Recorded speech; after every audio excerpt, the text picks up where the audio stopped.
Hello, everyone. It is 8:32 p.m. Eastern Standard Time, March 4th. Sorry I am late, but while people enter in the building, let me play a video real quick. Let's not fake. Let's not act like there hasn't been a calculated push by many people in the industry to end my career in the last year and a half. They've done so much, and every time when they see this little, when they see this little thing here, back up and kicking, they be like, yo, what the fuck is it gonna take to get rid of this bitch? You can't get rid of me, bitch. I'm not going nowhere. I'm not going no fucking where. So said, so done. The queen said she not going nowhere. Remember that iconic clip from her 2018 interview? So I appreciate you guys for pulling up. Happy Monday. I hope everybody had a great day.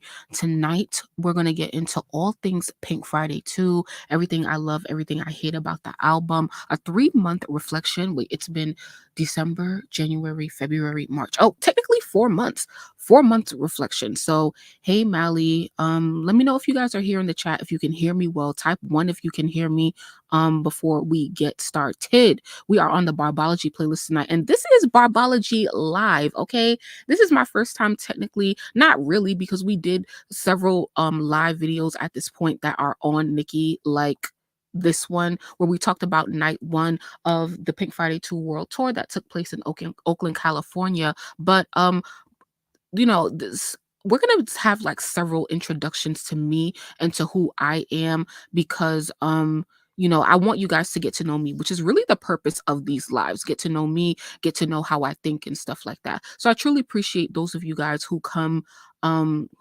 through and really listen, especially those of y'all who listen all the way to the end. All right. So shout out to everybody, first of all, who's listening on the replay. And also, y'all please listen to the end as well, because a lot to talk about. So anyway, bArBoLoGiE is a concept. I never really explained this before on YouTube. It's a concept that I came up with because bArBoLoGiE, the study of ology, is the study of whatever. If you ever went to college, you took psychology, biology, right? All of that stuff. So it's really the study of Nicki Minaj and all things Barb's and our fan base. And so this live, we're really keeping it strictly on Nicki tonight, and we're going to talk about really the music. Okay, so it's been a couple months, and I hope that everybody is still streaming and having it in rotation. I've been listening to it today, of course, because I'm coming on here and talking about it. And so yeah, let me see. Okay, so let's go to the channel real quick and see what is going on, and then we will get into a disclaimer. So here's a channel, here's what we got going on. So I want to call y'all attention. We here right now. Did it age well? We're here, we're live right now, we're in the live section. So I just scheduled another live for next Monday, I believe, and it's about Get to Know Me live. So in this live, in our next live, we'll talk about just me and a little bit of my journey on YouTube and in content and stuff like that. But most importantly, I want to talk about music. I want to talk about other artists that I like outside of Nicki Minaj, and I want to talk about how I go about analyzing music. And you guys will learn a little bit about me in this video as well, but I want to do something more in depth next week or sometime in the future. So definitely within the next 2 weeks or so, and I'll reschedule that. So make sure that y'all go tap the reminder. I think I have it in the description of this video, but I will paste it here real quick for anybody who's in the chat who wants to save the reminder now. Okay, let's go back over here. So what else did we cover? So I dropped the video today on this TikToker who been lying on Nicki, saying she didn't pay him for the FTCU dance or whatever. So make sure y'all check that out if you didn't already. And then Nicki went on Station Head yesterday. Child, I hope she don't go live while I'm live, okay? Because I can't. I can't deal with that. So anyway, what else is on the agenda before we get started? So if you have not already, please go buy the extended version of Let Me Calm Down, which is out now on all platforms. Okay. It's an extended version, a new version. Nicki added vocals to the song in the background and during J. Cole's verse. So definitely go buy that because the fan base is currently trying to get it to #1 on US iTunes. So please help out in that regard.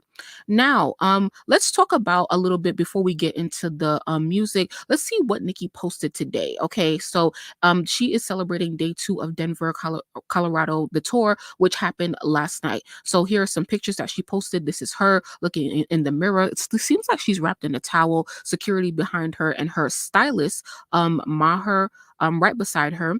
Her on stage, dancing, outfit. Cool. I like this picture. And oh, this had to be the real beginning. And honestly, I didn't remember seeing her wrapped in this white thing. I don't remember seeing her wrapped in this in the first night. If you do, let me know. Maybe I wasn't paying attention, but I don't think I was. But Nicki also popped into the Gag City Lounge for the first time on the tour last night. So if you have a Gag City, ticket, like there's a good chance that you'll see her. She also stopped for fans last night as she was leaving the arena. This is such a beautiful picture here. And what else? Oh, hold on, I wanted to show you guys something on Twitter as well. Right here. Okay, share this. So she is posting more pictures. So she posted these same pictures. I love this this photo right here. This one right here as well is cool. We just saw those two up there. Here is a couple more. This like everything just looks so expensive and elevated and elegant, right? Like it just looks so wow. Like I love the lights and stuff like that. So that's what Nicki has been up to today. Not much like posting from her because I hope that she's really resting these days. Can't see the photos. Damn. Oh my god. I'm always messing up. I'm sorry. Here, let's go back. So yeah, here she is with her stylist, Maher. Like this one. I like this one. Yeah, so what I was saying is like, okay, here she is with the barbs. But I was saying like, did y'all see this the first night? Because I thought she was just like walking in preparation to the stage in a towel, but like she actually came out in this white drip right here. So yeah, I was just wondering if I was like the only one who didn't notice that the first night, but I don't remember her wearing that the first night. Man. Anyway, if you're watching the replay of this, feel free to fast forward because I hate how I like just wasted time. This is the picture I was just gagging over because it looks expensive. It looks like diamonds. It looks like just real nice. Okay. So let's get off of that and come back here. She did the first night. Oh, okay. Sorry about that, guys. Okay, so we did that. All right, cool. Okay, so let's pull up the agenda. I'm gonna show you guys like a sneak peek of everything I'll be looking at. Share the screen again. So a whole bunch of things I want to get into, like 3 pages worth of notes, but we're gonna get it done. Okay, so we looked at what Nicki posted today. Okay, so let's do a disclaimer. So tonight we're talking about the music, right? All of this stuff is my opinions only. Please, um, we're we're going to discuss Nicki's 5th studio album, Pink Friday 2, but please note that opinions are not facts. My opinions are not facts. Y'all opinions are not facts. You don't have to agree or disagree with any of my takes. I'm letting you know right now that I'm going to have some unpopular opinions so y'all can react to them, but please, especially if you're watching the replay, make sure to keep it cute and respectful in the comments, but I do as always want to know what you guys are thinking. Okay? So, let's talk about Pink Friday 2. Now, Pink Friday, the album. This album, Pink Friday 2, was marketed as a follow-up to Nicki's first album, Pink Friday, right? And so, one of the things that we people need to talk about, or at least think about, right, is like how does Pink Friday 2 connect to Pink Friday the first one? But I'm not going to get into all of that right now, but that's just something that should be on your mind in my personal opinion because it is called Pink Friday 2. Okay. Now, first reactions. If you did not see I did do, if you haven't, like, if you were subscribed back then, I did do like my first reaction to the album. And Yeah, like, and I'll talk about this more. Like, I'm not even gonna hold you guys. When I first heard the album, like, I wasn't all that like happy. I wasn't all that gung ho about it. I had like in this video, I gave you guys about like 8 songs that I liked on my first listen, but for real, I probably only liked like 5 songs off of my first listen. So it was really hard for me to like see everybody like enjoying it because I wanted to enjoy it just as much as everyone else. But of course, the album has grown on me since then, and we're gonna get into like my top 10 and all that stuff, and I would love to know you guys' favorite songs as well. So um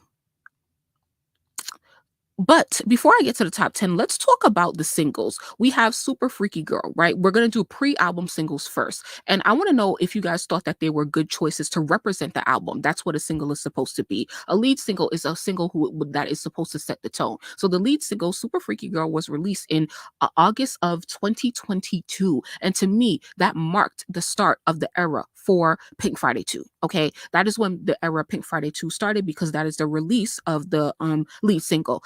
Super Freaky Girl ended up breaking a lot of records and went #1 on the Billboard Hot 100.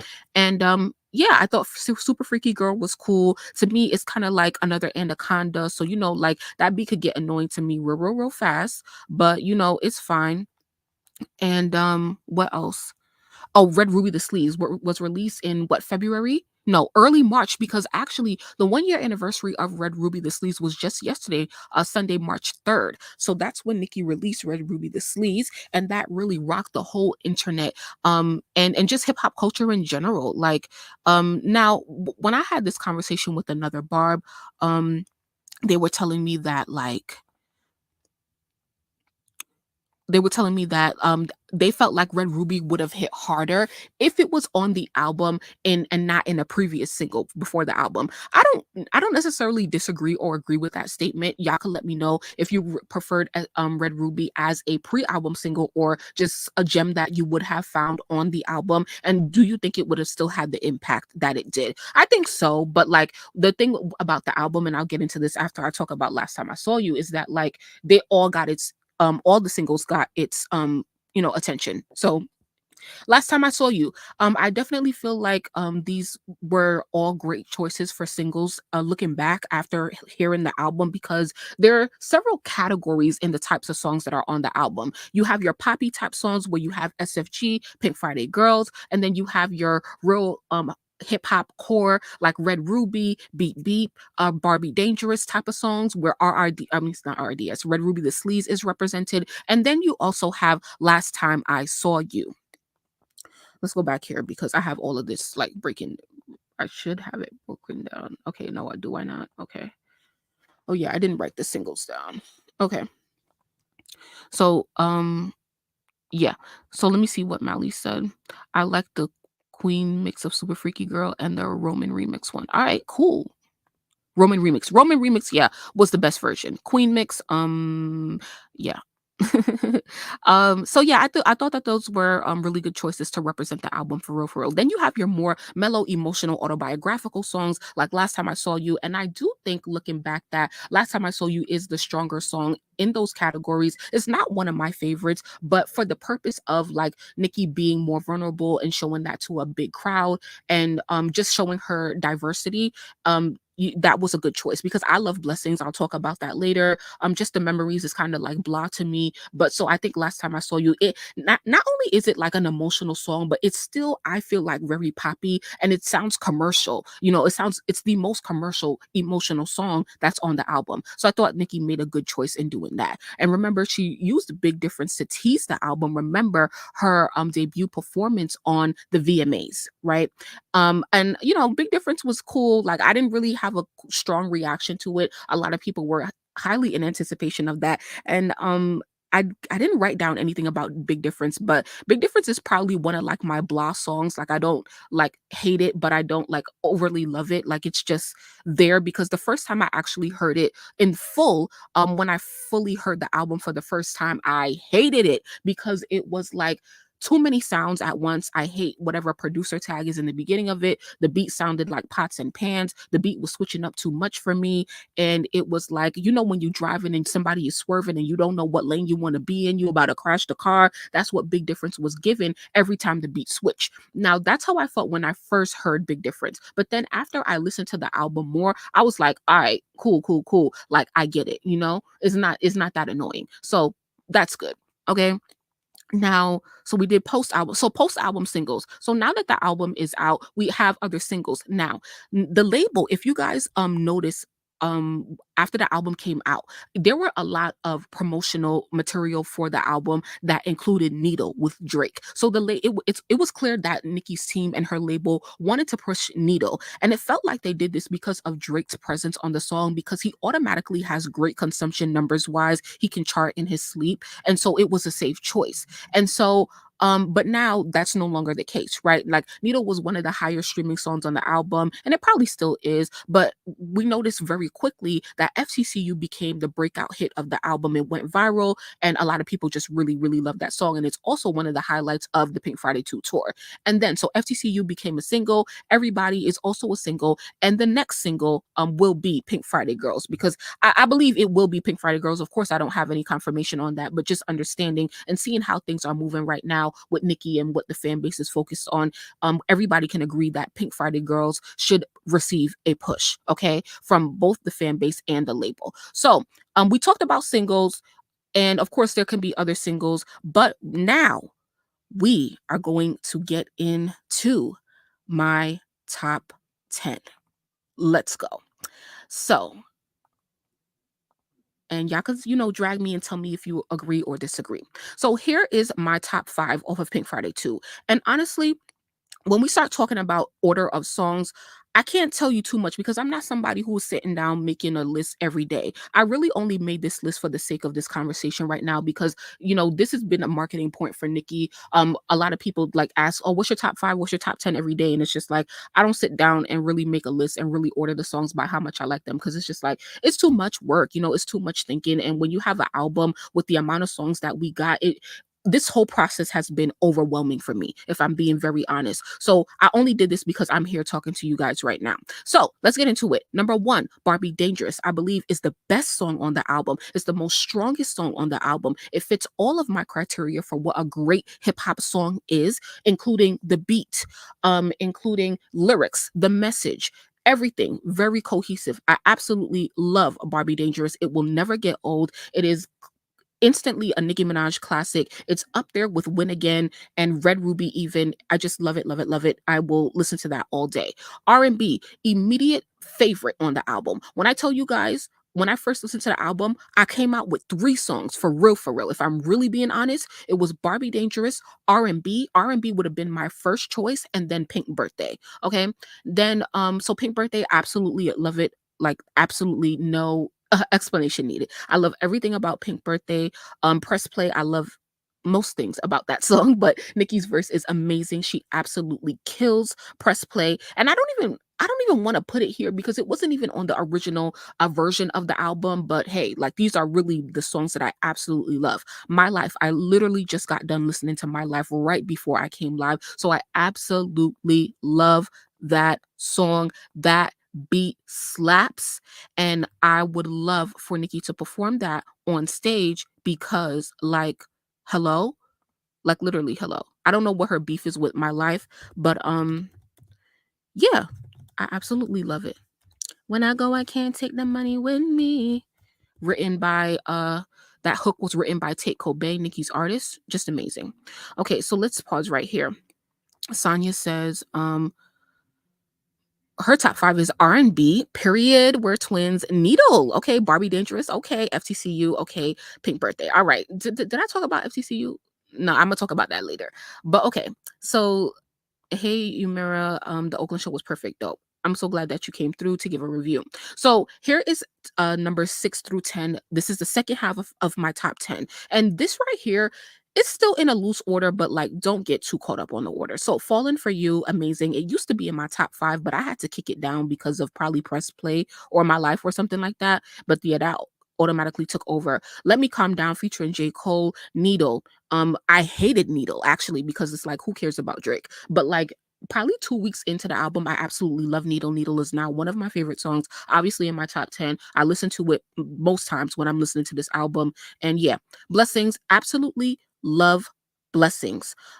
I loved it the first time I heard it because if y'all don't know me, like, I'm not really into gospel and stuff like that. So I didn't think I was gonna really like this song because when I looked at it, when I looked at the track list, I was like, oh Lord, here we go with this gospel. But absolutely love Blessings. And why do I love it? Because that beat, the beat is always the first impression that I always take. Am I gonna love a song or if I'm gonna hate a song? And we'll talk about that more when we get to FTCU. But I immediately love the beat. And for most of these songs, if for me to even like a song, I have to love the beat, right? So all of these songs right here, love the beat. Let Me Calm Down. I'm not too like whatever on the production, like it's just neither here or there. It's not bad, but like I'm not even there for the beat for the most part. I'm really there for Nicki's vocals. But Blessings, amazing. And you know what's so special about Blessings is that it combines the worlds of gospel and hip hop. The beat was made by Sad Pony as well as Yeats producer. Who is that? Um Benny X and Sad Pony. If you don't know Sad Pony, remember when Nicki collabed with 6ix9ine and she did Trolls? He's who made the beat. It's a white guy. And then Benny X is somebody who recently kind of like got famous for working with Yeet as well as Drake. And so to have like those like kind of hip hop, newer sounding retro producers on this song with a gospel artist, I think that's why Blessings is so special to me because it really mixes those worlds of hip hop and gospel seamlessly. And no other artist can do that because who else has done that? I'll wait. Anyway, let's get to Nikki Hendrix. I absolutely hated Nikki Hendrix the first time I ever heard it when Nicki played it on live before the album came out. But I would say it took me about 2 weeks after the album came out to love it. And this is why I love Nikki Hendrix. It's not because of Future. It's one line in Nicki's verse that she says, I think it's and after I ball and that jet don't get chartered. That is my favorite line. Like sometimes Nicki will have me with one line. One line will make me love the whole song, and I was hooked. I was like, yeah, absolutely love this song. So that is my top 10. Let me see if I missed anything. So let's go back a little bit to the first part. So Barbie Dangerous, of course my songs, right? You don't see me talking about songs that are extremely popular and viral, right? So I feel like Barbie Dangerous is not getting the attention it deserves from the core fan base, from core Nicki fans. Core Nicki fans absolutely love Barbie Dangerous, but in terms of like the GP and like mainstream consumption, it's not there yet. And I believe that it deserves the same amount of attention that Red Ruby got because it's just amazing.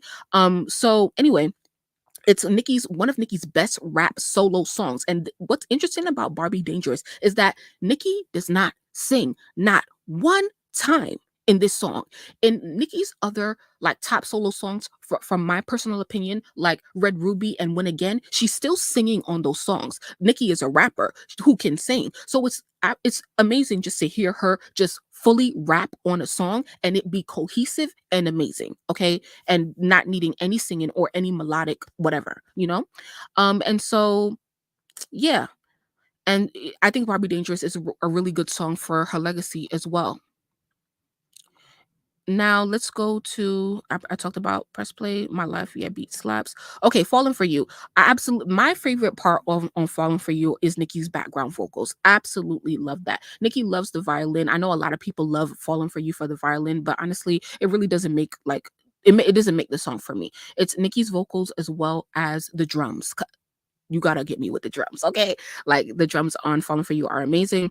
And then who got the double meaning of Falling for You? I actually had plans to make a video for Falling for You. If you didn't know, I made a video just on Let Me Calm Down and what was said in that song, as well as Zoo's reaction to that song, Nicki's husband. So if you did not see that, definitely go check it out on the bArBoLoGiE playlist. But I also wanted to make a breakdown video for Falling for You because of the double meaning of the song, which I got immediately the first time I heard the song. I couldn't put my finger on like, I like this song, but I don't know why. Or I didn't like it until like the second verse hit. But anyway, that was my absolute first impression of it. But even in my first impression, I was like, okay, this song seems to be talking about love, but then she's also talking about all of these other girls, all of these female rappers. So it was really good to hear Nicki confirm that, after the album was out for about a week or so, and she was started to talk about and telling us about the song. So I got that on the first listen. Let me know if you did as well.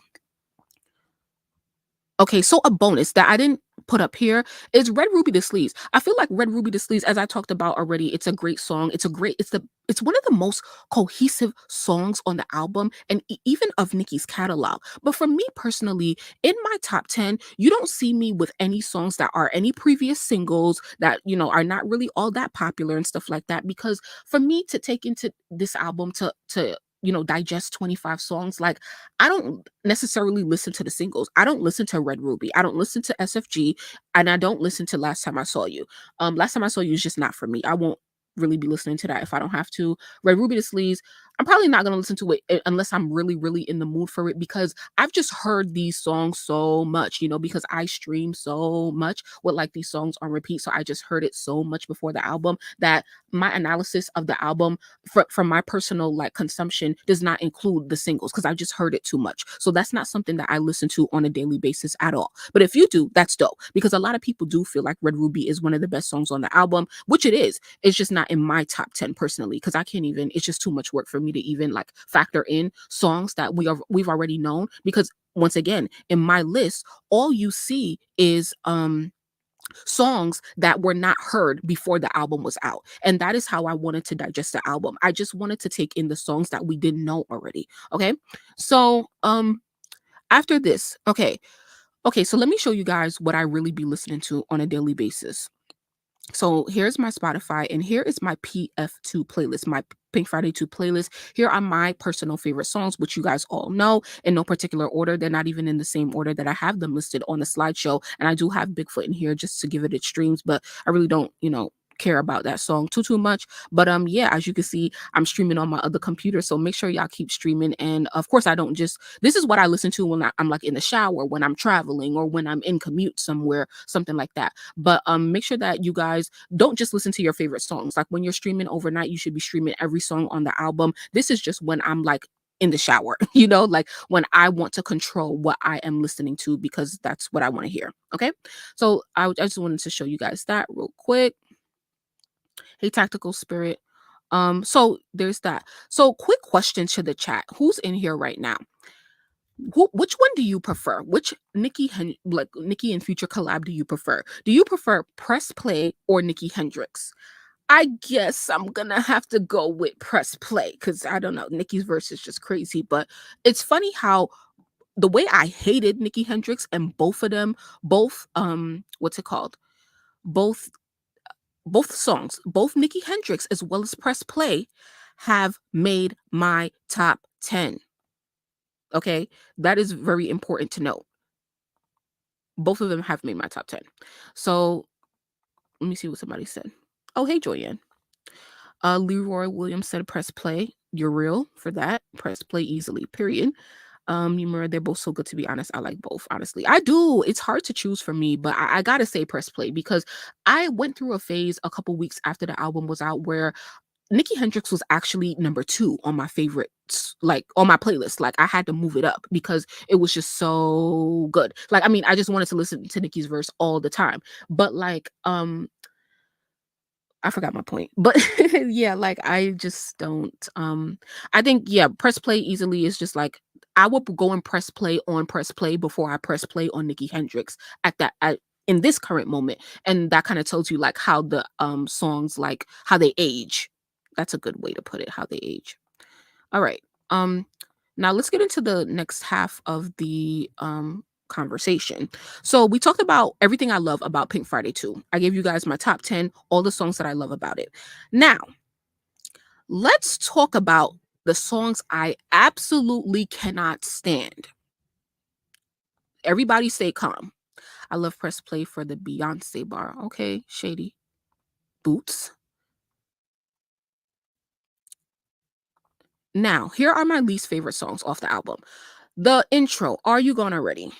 Love Me Enough, Cowgirl, Forward from Trini. It's so crazy. Cowgirl actually made, when I did my first video on the album, I put Cowgirl in like my top songs, I guess. But honestly, I was just putting it there for sympathy points because I was like, I can't just go with 3 songs, like, so, but like, the thing about Cowgirl is that it's not bad. It's not bad. Okay, oh my God. I don't know how to explain it, but I just get so annoyed. Like when I hear it, I don't know how to explain it, y'all. I think the thing for Cowgirl, because okay, let's say like Nikki go live on Station Head right now. I'm here. Like, when Nikki goes live and she's playing the music, you have more energy, even for the songs that you love and for the songs that you don't love, just for the simple fact that Nikki is playing the song. So if I hear Nikki playing Cowgirl, it's like, oh, okay, like Cowgirl, Cowgirl. But it's like I'll find myself zoning out because I'm just trying to like get through it. But like then 2 minutes later, I'll look up and I'll be like, damn, this song's still playing.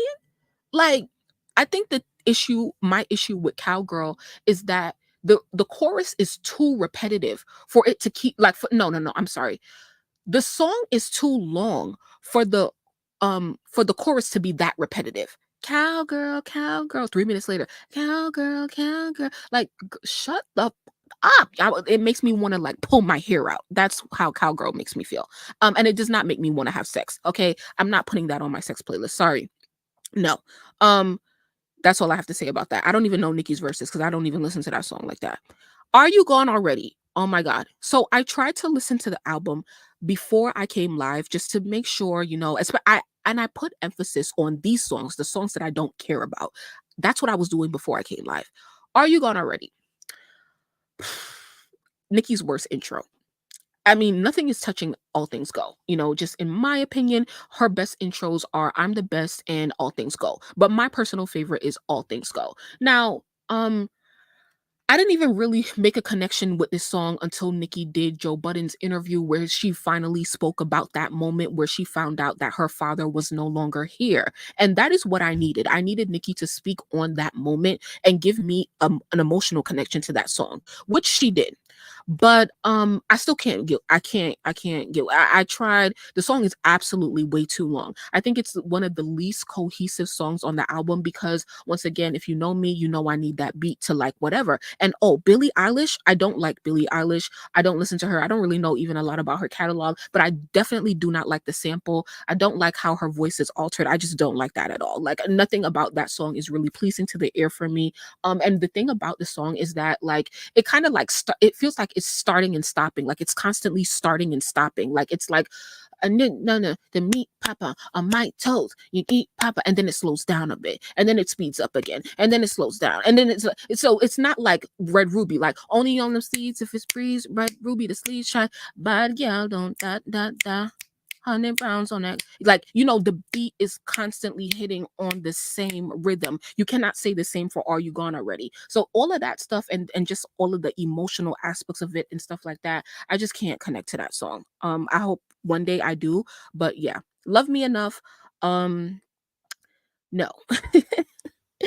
No. Love Me Enough. On the first listen, the guitar was annoying to my ear. It felt like somebody was, picture like somebody taking a feather and like rubbing in the inside of your ear. Like it's like get the off of me. Like what the yo, like that's exactly how that felt. But it's neither here or there. The thing about Love Me Enough, great song, great message, great attempt, and all of that stuff. But no, it's just not for me personally. I will not be listening to that. And outside of like just streaming it.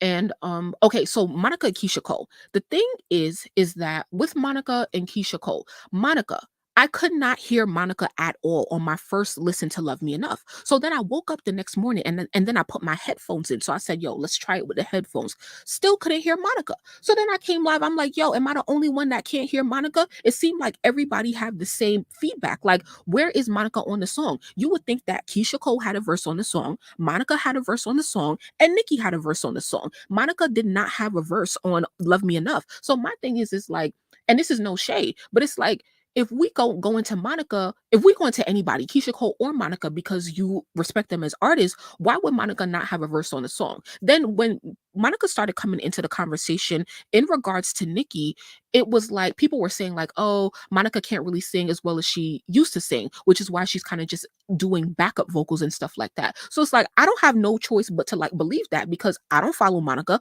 I don't listen to her music, I don't know what she be doing, I don't know how she be sounding, but she sounds great right now on the tour. So I'm just really confused as to why Monica doesn't have a bigger role on Love Me Enough. That is one of my like things about that song. Let me pause real quick and see what you guys had to say. R&B at the bottom. Oh no. I think she threw Monica and Keisha a bone. I love Forward from Trinity. Okay, I'm about to get into that. It's too high pitched for me. I love Nicki rapping on Cowgirl. Who the fuck is it? I don't know that verse. I think if Doja's on there would have more verses. Yeah, but I just feel like on Cowgirl, it either the like the hook, the chorus had to be reworked because Cowgirl just wanna think about look, that is it's literally the most annoying part of the song to me personally. It's catchy, but it's just annoying. So and to be that repetitive for the song to be that long, I don't even know how long the song is, but child, it's just too repetitive for me. I think it's an absolute beautiful song. You have to be in the mood, but it's beautiful. I felt it. Child, we're gonna talk about Forward from Trini. Hey, Agent of Love, thanks for coming through. When I saw Oakland stand up for Are You Gone Already, and that's good to see, really good to see because it's not a single, but Are You Gone Already was the first song off the album to go #1 on Apple Music. So Billie Eilish's impact is crazy. So I'm glad that Are You Gone Already is getting some attention. I was disappointed in Love Me Enough. I'm a Keisha Cole fan. Okay, because I was gonna say, well, Keisha Cole had her part on the song, but I'm interested into what I mean. I guess maybe you just didn't like the song or didn't like the sound, the sound of the song. It wasn't pleasing to your ears. It reminds me of her heartbeat, that moment of birth and death. Yo, you might have a good, y'all can really anybody can make me love the song. Like I'm looking for reasons to love Are You Gone Already? So this what you said right here, Carbon, reminding me of a heartbeat, the moment of birth and death. That's dope. Like I'm about to take a screenshot. Like that's a dope, description. The crowd in Oakland was singing Are You Gone Already so loud and she just played it while she changed, but it's not my fave. Got it. Form of Trinity has grown on me, especially when she says, how can anyone love me just to think she has it all, but yet love is elusive. It's beautiful. Are You On Already? I respect and appreciate the artistry of the song, the story of the song, I guess. I feel you on Cowgirl and Love Me Enough. Monica voice is better to me. I was so surprised. My daughter loved Cowgirl. Child, she should not be saying that. I don't even know how old she is. Let Me Calm Down and Last Time I Saw You are still my favorites off the album. Okay, I feel you on that. Let Me Calm Down. Let Me Calm Down is good, but I wish she had another verse. Okay. Yeah, I know the feeling of loving someone but needing that space. Sonically, it wasn't pleasing. Love Me Enough, got you. It took me a while to like Love Me Enough. Okay. I mean, probably, but I just don't listen to it that much or at all for real. Because you don't have to like listen to music to stream, right? Like I'm literally streaming right now. Do y'all hear the music? No. Like, I'm streaming on multiple platforms. And this is what we have to learn, right? Like just because you're streaming doesn't mean you're listening to the music.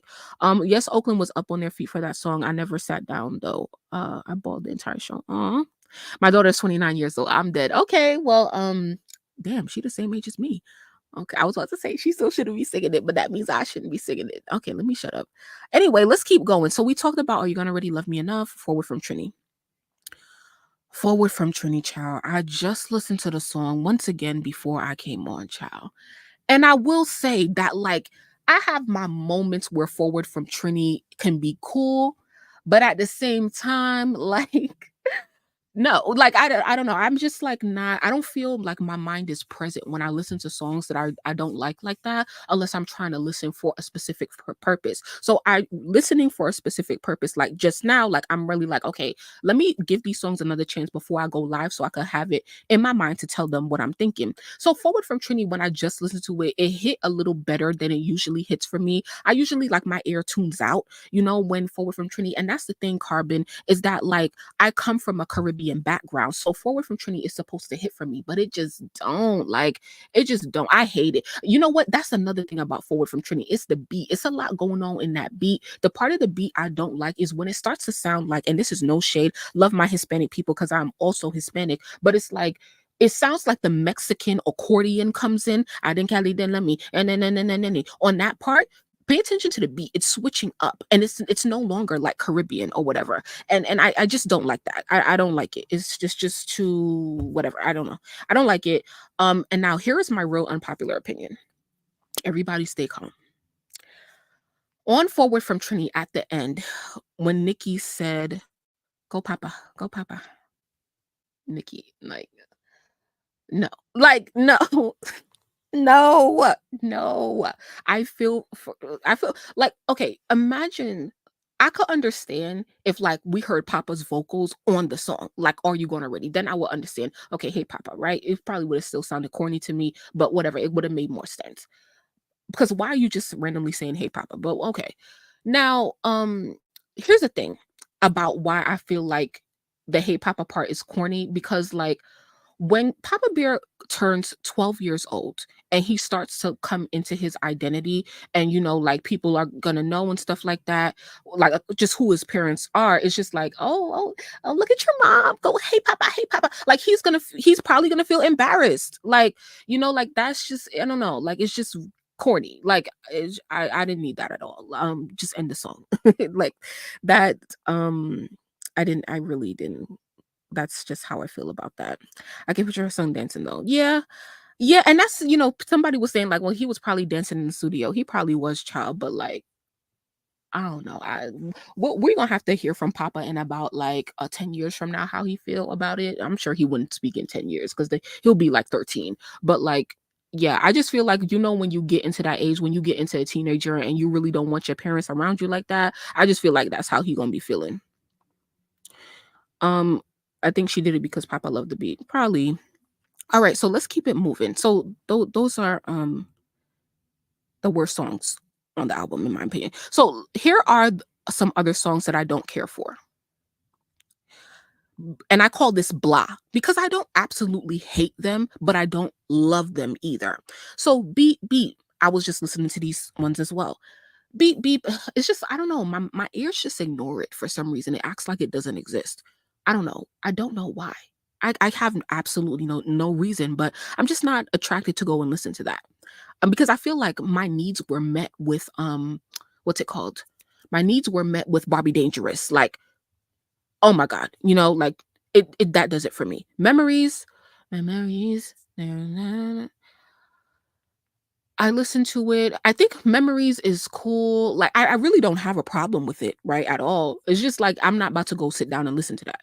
But I feel like the message in Memories is cool because, like, Nikki talks about, like, I feel like Memories is the song, a last song on the album that will say, "I'm done. I'm retiring. This has been my impact and I'm done. You're welcome. You're welcome. I'm a legend and you're welcome." Right. And so that's how I feel about Memories. And that's a good thing. Because prior to this album being out, I really thought that this was going to be Nicki's last album. And she has not said if it is or if it isn't, but I do feel like there's going to be another album. But it's just interesting. Now FTCU. High heels on my tippies. Though say Gabbana, that's on my titties.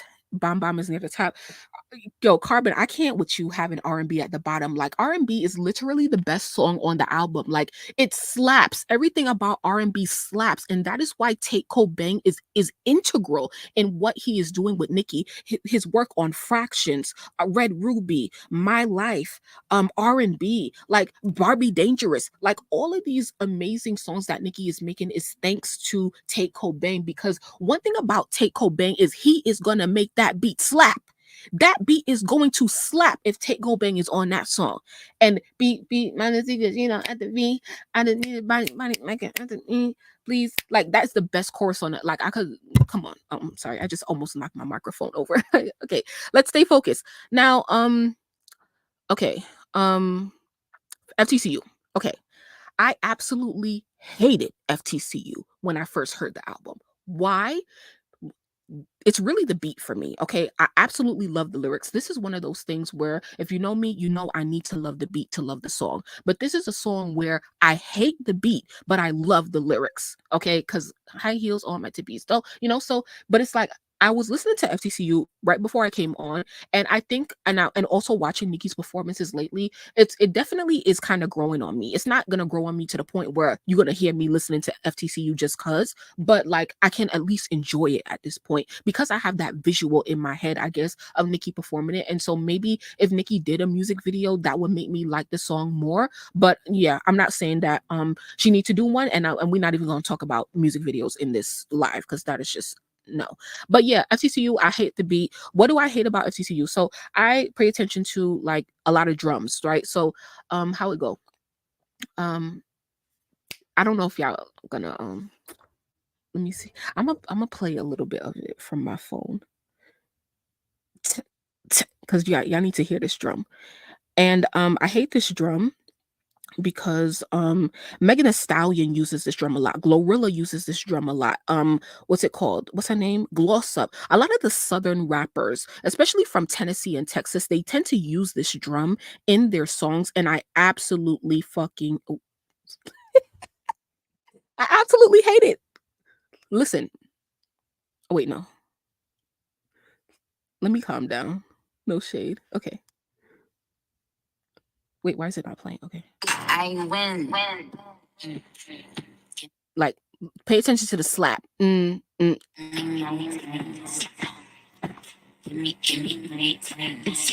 Okay, I absolutely hate that drum. I absolutely hate that drum right there. I hate that drum. Drums are important to me, and I hate that drum. And this is the first time that Nicki is ever using that drum, because if she used the drum before, I would have called it out because I recognize that drum anywhere. Like it'll automatically wake me up and be like, oh no, I'm not listening to that because I hate that drum. Because when you listen to it, when I personally listen to it in my headphones or whatever, it makes me feel like you're taking a piece of wood and slapping me in my ear. Like it's just the drum is very harsh for me. And I love harsh drums. I love like heavy 808s and stuff like that. But that drum right there is not like a 808 is at all. It just reminds me of wood, like wood just hitting you. But like it's better. It's grown on me a little bit, but not to the point where I'm just gonna be up listening to FTCU. And it's sad because everybody loves FTCU. Like nobody dislikes FTCU but me. I feel like I'm the only one in the world that's going through this. And so I want to have fun just like everybody else. I mean, not really, because I love the songs that I love. But yeah, I be feeling like a little bit alone because I'm the only one that does not like FTCU. But it's kind of growing on me. Let's see if it does grow on me. But if y'all just walking in, child, we are talking about the album. We're talking about Pink Friday 2 and just reviewing it, a 3-month reflection. Okay. So I got into my top 10, the songs that I don't like, songs that are blah, I neither like or dislike them. And next up we have we talked about that.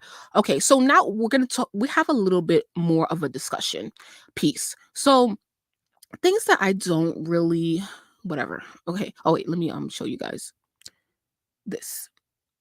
Okay, I gotta remind me to get into this. Actually, you know what?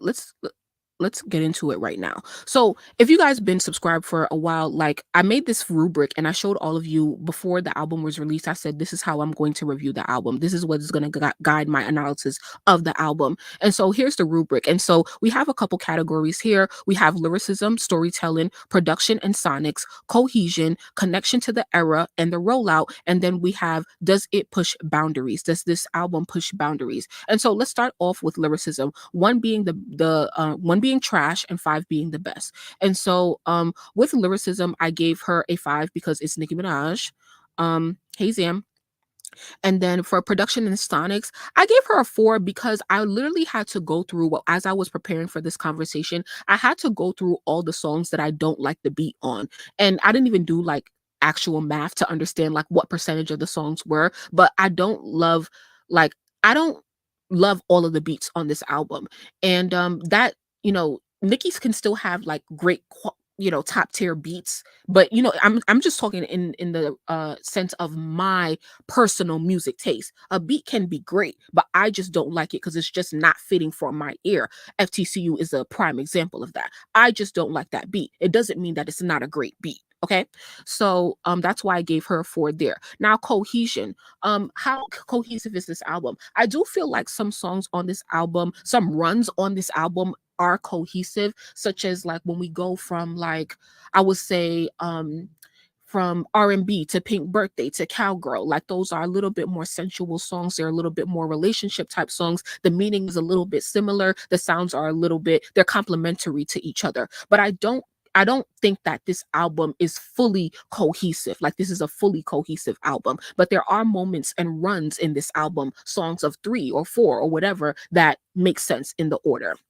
Now, does it push boundaries? Because I really like research this stuff. So I really Googled like how do people rate albums? And this is a category that I found, which I think is amazing for a Nicki Minaj, because we know that Nicki is very versatile, right? That is her biggest sort of like praise, right, as a rapper. And so of course I feel like this album pushes boundaries. She's singing, she's rapping, it's so many genres. It's rap, it's hip-hop, it's R&B, it's pop, it's Caribbean, it's all of that stuff. So of course this album pushes genres. So that's an easy one, right?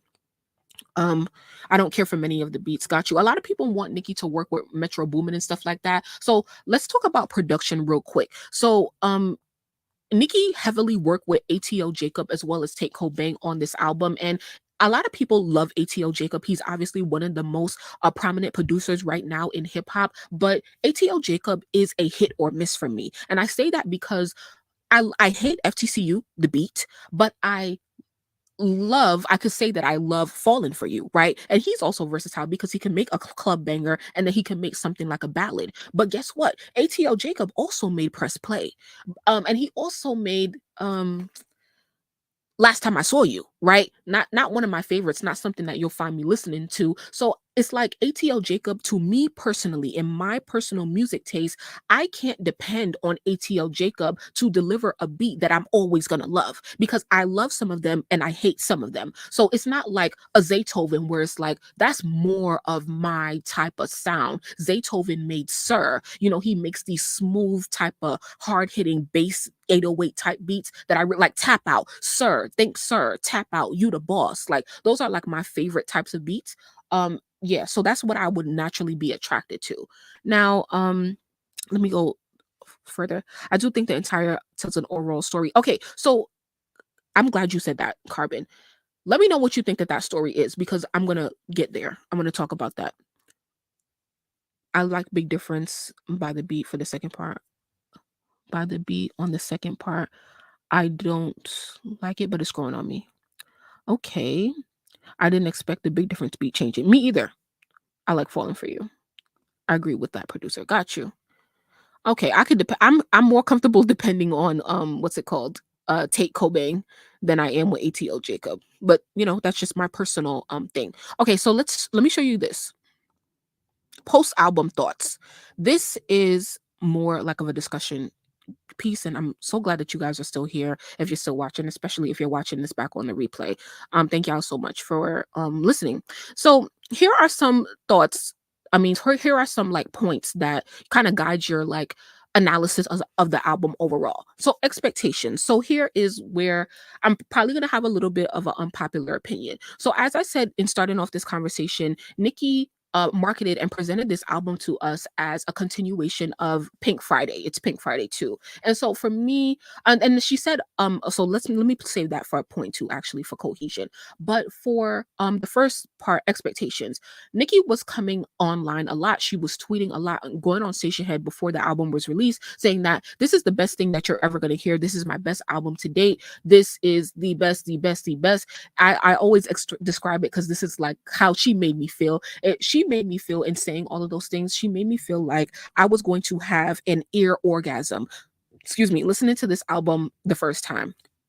Um, and I didn't feel like that, right? I told you guys how I felt the first time I listened to the album. Like I wasn't happy. Like I wasn't feeling like what she was saying. I did like that wasn't my experience. And so an artist, I feel like sometimes Nicki, she like praises her work so much that it starts to interfere with my opinion as a fan, like, on whatever like the music is. Like you should be, as I am, I should be proud of the videos I make. Nicki should be proud of the work that she does. She should be proud of the music that she makes, and she should definitely promote it. But to me personally, I will tell you guys, hey, I'm working on this video and I feel like it's going to be one of my best videos to date. And then what I'm going to do is I'm going to drop the video. And after that, I'm not going to say nothing else, because at that point, it's your job to rate the video, right? Like, and this is not an explicit conversation that you have. You can, in yourself, Carbon can think like, okay, I see what she was saying, but I really wasn't all that interested in the subject, in the topic. So not really one of her best videos to me. So what I'm saying is that, like, you can say that this is your best work to date, but at the end of the day, it's going to be, and you can believe that, and that's fine if Nicki believes that. But at the end of the day, it's my job to rate your work and how I feel, like what I feel the best album is. Because in that first week of the album being out, Nicki was already inciting conversations on Twitter, like, oh, this is the best album. And then it was a whole argument, like not in a bad way, but it was like a good argument because it fuels streams and energy and marketing and stuff like that. But everybody will say, a lot of people will say that the Pink Print is Nicki's best album. I told you guys that my favorite intro, for first of all, before we even get to the fucking intro, nothing that Nicki will ever release will ever be better than Win Again. There's absolutely nothing that can get better than Win Again. I'm sorry. That is my favorite song of Nicki of all time. I can't see anything touching that. Okay. So I can sit here and tell you how much I love Barbie Dangerous and Press Play, but nothing is going to do it for me like Win Again. Sorry. Okay. So that's an example of that, right? Like, okay, Nicki, yeah, this is the thing. She gonna say, this is Nicki's thing about this album. She keeps saying, yeah, Falling For You was the best song on the album. Yeah, I love this song so much. No, she kept saying, it's the best song I ever created. I'm like, for real, Nicki? Now, if you believe that, then that's fine. But once again, ain't nothing touching Win Again for me. Sorry. I love Falling For You. Great message, great production. She has all of it. Falling For You hits all of the categories, right? Production, lyrics, message, impact, all of that stuff. But it's not better than Win Again. I'm not gonna rate that higher than Win Again, because Win Again is just it for me. But let me pause real quick. Let's see. I love your honesty. You're not a delusional Barb. I tried, child. Thank God we all don't think the same at the same time. No love lost. Okay, great. Girl gone. Okay. So yeah, y'all. So yeah, that's my thing on that, expectations. Okay, so and that's the thing, right? Let me know how y'all feel about this. I just feel like this album should not have been named Pink Friday 2. I just feel like this album should have been NM5 or whatever concept that Nicki wanted to go with, whether it was a self-title or Nika, just anything other than Pink Friday 2 or Pink Print 2. Because when you do that and you say this is a continuation of a previous album, it raises the expectation, and it's going to make people more critical of your work, to be like, well, was it really given a continuation of Pink Friday 2? Because in my like view, in some ways this album has to tie in, the message of this album has to tie in to Pink Friday. And if it does for you, then that's dope. So and this is where I need help, if I'm being transparent, because I don't really see a lot of not similarities, because it doesn't have to be similar. And nobody is saying, before y'all get crazy, nobody is saying that it has to be like exactly like Pink Friday, but there has to be some sort of relationship between the messaging of the songs for both albums, like some sort of evolution. And I can point that out in different points of the album and stuff like that, but not like in totality that I thought I was going to feel. So if you guys feel like it is, if anybody in here feels like it really is like tying to Pink Friday, like help me, like let me know what your thoughts are on that. She got to big herself up. The best promotion is self promotion. I wasn't expecting to have heard so many of the songs before album release. Okay, child, we gonna get to that. We're gonna get to that. So, okay, now deluxe editions. So here's my thing, right? I always said for the album, that I want, of course, I want a deluxe, but I want a deluxe with 5 songs, like at least 5 songs, all new material. So we have now she did several deluxes. She did what? Two, I believe. Yeah. I think it was 2 deluxes. And so the thing is, Nicki's plan after the first week was to, well, even in the first week, because she interviewed with Joe Budden within the first week, and she was telling him that, oh, I want to release a new song every day. And it's like, okay, that actually didn't start until the week after, the Friday after, which is when Love Me Enough came out. No, Love Me Enough came out on the Thursday night in the first week of the album. So it was for tracking week 2. Then in the next week or week after that, something, what, oh, Beep Beep. Oh, Beep Beep and Love Me Enough, I think came on both on the same like deluxe edition. So then she did Pink Friday to Gag City Deluxe. And then 2 weeks later came Press Play. And then that was the Gag City Pluto edition deluxe or whatever. And at that point, Nicki had went on Station Head and said, yo, they said that we can't do no more deluxes or whatever. It's not going to count or whatever, whatever. So it's like, okay. So fast forward to now, weeks later or a month and a half later, all we have is 3 new deluxe songs. And it's still 25 songs, which is a lot for an album nowadays. But like, I would just have preferred 1 deluxe with 5 new songs and done.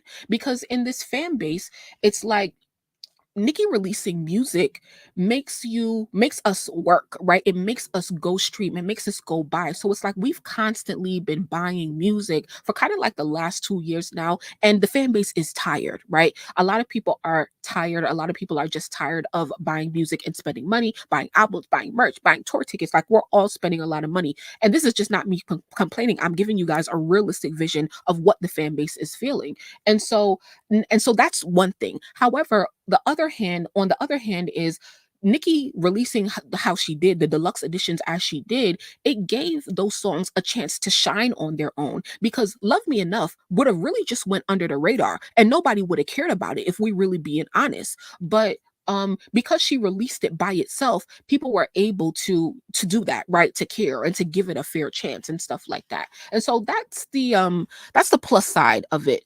But yeah, once again, I just would have preferred like 1 deluxe, because now once again, as they're saying, she's saying that the label is saying that she can't release no more deluxes. That means she maxed herself out. And notice how she really hasn't released nothing since Press Play. She gave us the Let Me Calm Down extended edition. That's not really on a deluxe, nor does it need to be, because we already have that song. But Nicki was just talking like, oh, I'm gonna give y'all new music every week. Every week is Pink Friday. And it's like, okay. And where they at though?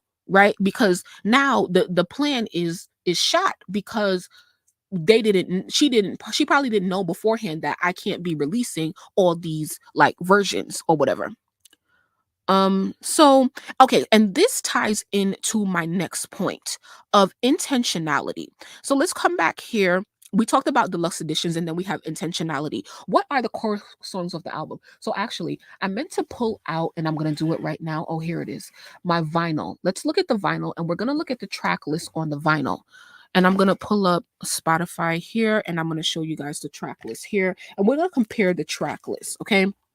Because share this tab instead, because this is important. Let's look at the what's it called, the original edition of Pink Friday. Okay, so we have 22 tracks. Let me make sure you guys, oh, you don't see my screen. Here it is. Hey Kendrick.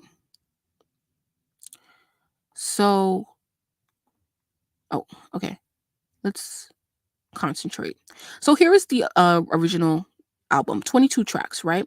Now, as somebody said, they didn't expect to hear a lot of songs before the album came out, and we knew, and we all experienced Nicki being live on TikTok and Instagram before the album was out and playing the songs like Bomb Bomb, even releasing that on the website, and what's it called, Nikki Hendrix and Beep Beep, I believe, and other songs that did not make the album. And so her doing that, it kind of like lost the meaning. Because I feel like some of those songs you can relate to the meaning of Pink Friday 2, but then when you release, like, let's say a song like Press Play, like what does that really have to do with the meaning of Pink Friday 2? I love the song, but what how is that like cohesive? But it's cool though. Not everything got to be cohesive because Nikki, look, spare yourself, child. If you think I'm a delusional Barb, you should spare yourself and you know, leave. But thank you for coming though. So I'm looking at the track list on the vinyl right now. There's 10 tracks on any physical edition that you have, whether you have a CD or a vinyl edition. Why am I doing this right now? Okay? Because this is going to tell you the vinyl track list was released before the not released, I'm sorry. At some point in your album process, you can tell that you have to have it together, right? You have to have this together because you have to print, like you got to like actually get the physical copies made, and you cannot wait till the last minute like you can do on streaming. So if you look at the track list on the physical editions, this will tell you what Nicki really wanted on the album. What are the songs that Nicki submitted early? She said this has to be on the album rather than adding things at the last minute. So here is the track list, if I can. Side A, Just the Memories, Big Difference, Red Ruby to Sleaze, My Life, R&B. Side B, Falling for You, Last Time I Saw You, Everybody, Super Freaky Girl, and Bomb Bomb. What's interesting about this is that Bomb Bomb is included in the physical edition, right? Which means that Nicki had to have submitted this beforehand, but she played Bomb Bomb for us as if it was an album scrap. So I'm like, okay, so you was gonna release that regardless of what people had to say about it, but it's good because she's received a lot of positive feedback. A lot of people did want Bomb Bomb, so we actually ended up getting it. So if you look at the physical edition, once again, it's gonna tell you what Nicki believes the core. What I think Nicki believes the core album to be, because I do feel like Just the Memories is a core song that really gets into the meaning of this album. I could say the same for Big Difference, Red Ruby the Sleaze, My Life. I said R&B, Falling for You, definitely, Last Time I Saw You, and then Super Freaky Girl, and that's about it. She did not include, though, on the physical edition, Let Me Calm Down, which is a little interesting. It might signify as to like maybe it just wasn't done in time. But yeah, so let me go back to my notes real quick. And I'm sorry if this is dragging, but I really like to get deep. So and that's why I put what are the core songs on this album. And so intentionality, right? When you go, I just felt like when Nicki went live too much and she played us too many songs, and then they ended up, excuse me, on the album, it was just like, okay, so now we're just throwing things here and there. And I just my question was like, we've been waiting for this album for 5 years. What have you been doing in what have you been doing in these past 5 years? You had a baby, you went through loss and stuff like that. We all went through the pandemic, so I get it, I get it. But I just felt like we were just putting things on the album, and I just was like, I want to know, right? And any artist that you're celebrating and that you're listening to, you think for the most part, because Nicki shows us a lot of behind the scenes that other artists doesn't give. And so it just makes me think, right? Because like if you didn't have that, if an artist wasn't going live and telling you, oh, do y'all want this, y'all want that, y'all want that, if you didn't have that and you just listened to the album, you would probably think, oh yeah, every song on this album was made for this project. Like this artist had this in mind and they wanted this contribute to this meaning. But once you start like, oh yeah, I made this song 5 years ago, 6 years ago, last week, 3 months ago. It's like, okay, well, what is the direction? How is this really bringing this message to life? And so that's how I feel like some of the intentionality of the meaning of the album was lost by just kind of like adding songs from like 5 years ago, 3 years ago, from all over the place. And there's that. So there's that on that. I'm not gonna do too much on that because some of y'all can't handle me. Um I think she mentioned it took him some time to get his verse in. Yeah, for Let Me Calm Down. So Roman and Gag City, it's pretty simple on that point. Like I'm still waiting for Roman. Of course, Roman has made appearances on songs like I think FTCU, and y'all feel free to put it in the comments. But we have seen Roman on the album and in the era. But the way Nicki was talking about Roman is like Roman, she said like Roman in Malibu, Roman in Gag City. So it's clear that Roman has I would think by the way that she's talking about it, that Roman has a song that is dedicated or majority in the form of Roman, period. And I'm waiting for that song. And I don't know if I put this out already, but I'll have a video where I'm talking about like I don't know if I put it. Oh yeah, I did put this out already. I put a video out last week talking about like um what is where is Roman? Yeah. Here it is. Here it is. Wait, no, it's not here. It's here on the bArBoLoGiE playlist, right? Like right here. I'm waiting. I'm waiting for Roman. Is Roman here? Nicki was being very strategic, saying she's throwing off the ops and stuff like that. So is Roman waiting for Megan and Doja or Cardi? Is Roman waiting to respond to somebody, or is Roman just going to exist on its own, on his own? Now, Roman doesn't necessarily have to wait anybody, but at the end of the day, you have to remember that Roman is an antagonist. Oh, I'm not even showing my screen. This is so annoying. Roman is to hear the bully, like let's not act crazy, so it's just like where Roman at, what he doing, how long he taking, and when is he coming? That is my question, because I'm ready for Roman in Gag City. Anybody else? Okay, yeah, let's come back here. Let me see what you guys are saying.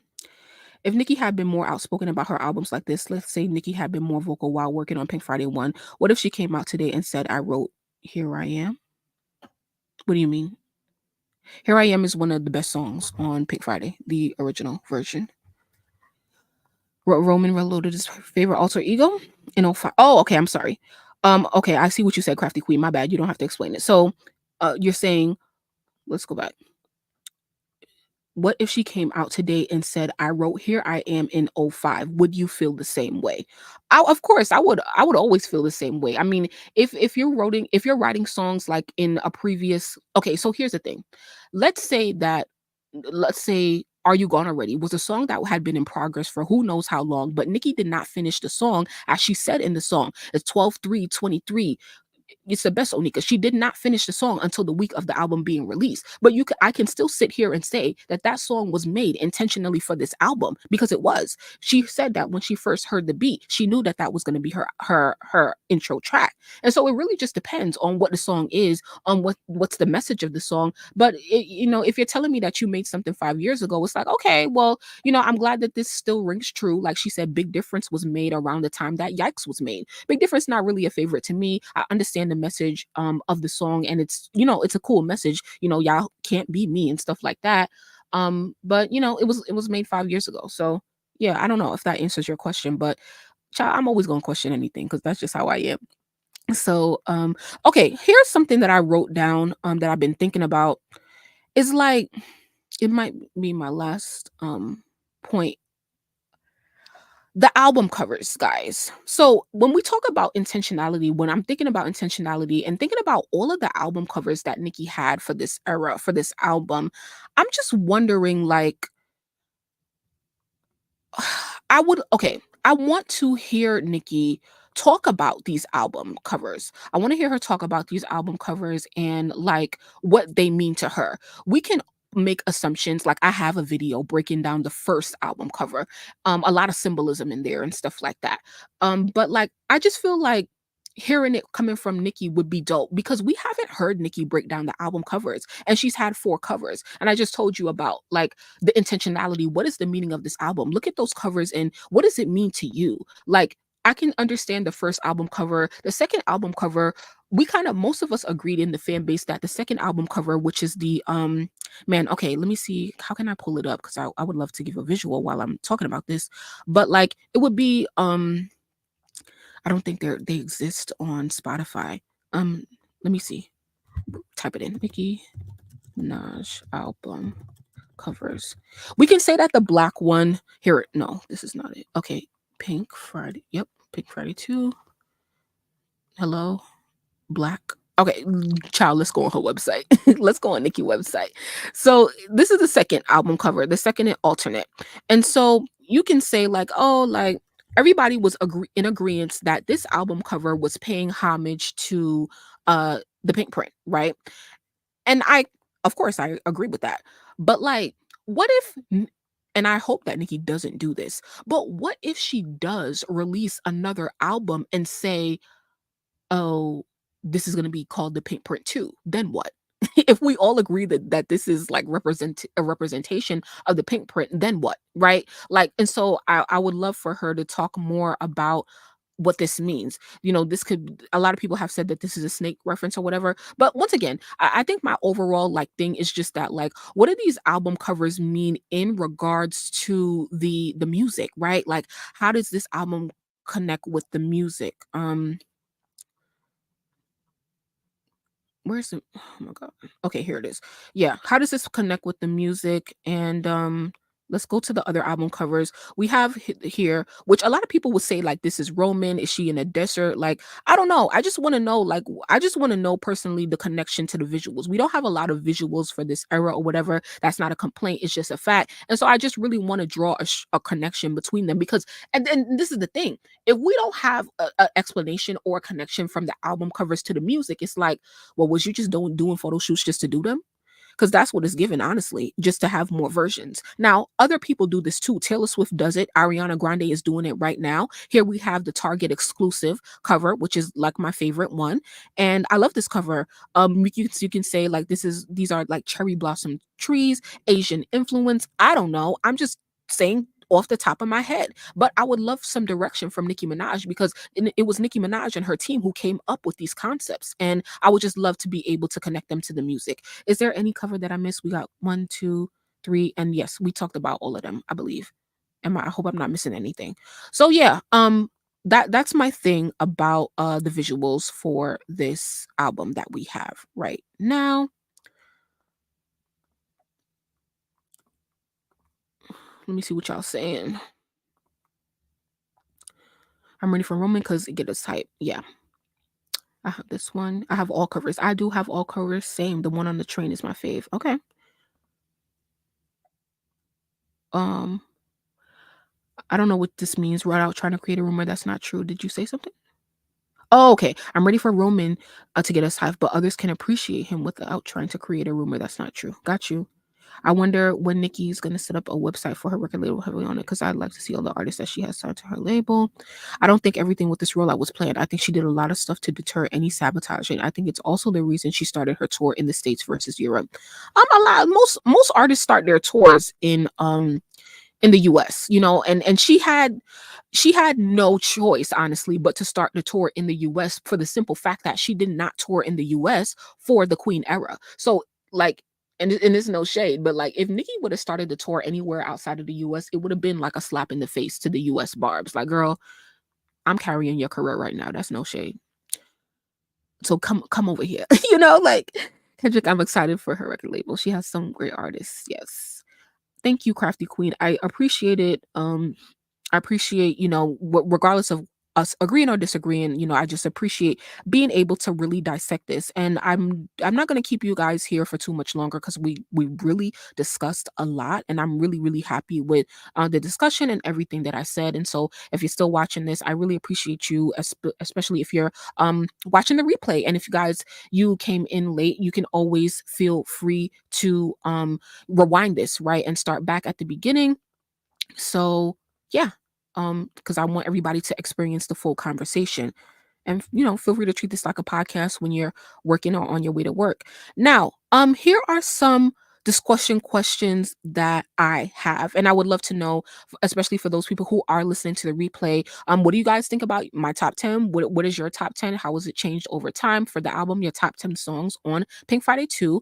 And most importantly, this next question, I want y'all to take Nicki out of the equation. Don't think about Nicki because I think that a lot of people, especially who like people who have like negative comments and stuff like that, you guys were all of us are very protective of Nicki. And once again, we're gonna talk about this a little bit more because yeah, we really are. But it's just like every time I say something that is, not all the way in her favor or not positive, a lot of people deal with these negative comments as if I am trying to like talk down on her or use the fan base or stuff like that. And it's just like, girl, like come on, hello, so it's just like, yeah, I think sometimes you guys have to take Nicki out of the equation and think about it as if you would think about any other artist. How does this make sense to me? How does this make sense to how I digest music?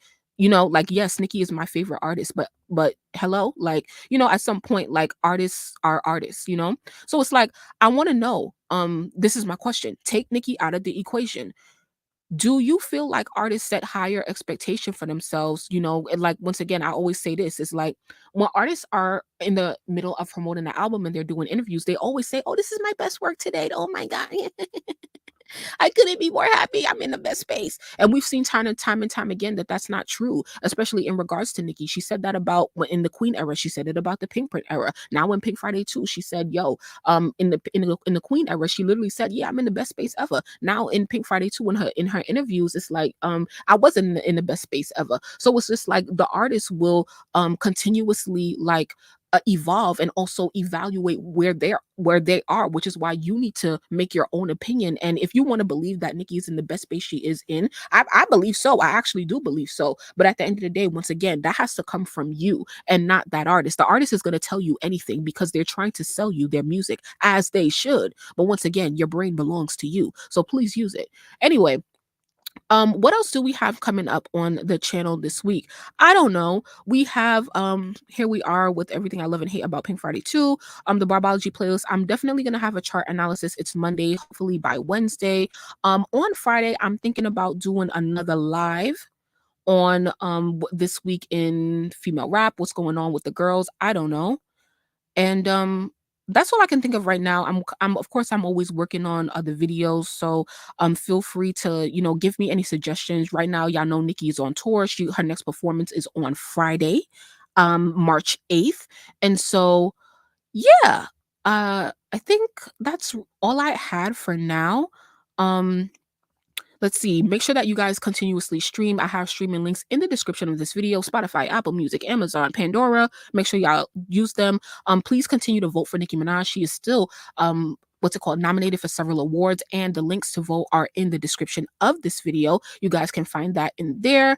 And yeah, like, I'm always here to answer any questions, comments, or concerns. So feel free to leave them, talk back to me. I'm also interested, and I'm going to continuously ask you guys this: if you are, if you prefer lives or if you prefer pre-recorded videos or a mix of both, feel free to let me know in the comments. Once again, that helps me to develop this channel and plan. Let me see if I missed anything in my notes, in these notes over here, real quick. So we talked about the rubric. Talked about post-album thoughts. Yeah, some pictures. Yeah, so we're here. We're at the end. So I really appreciate everybody for coming through.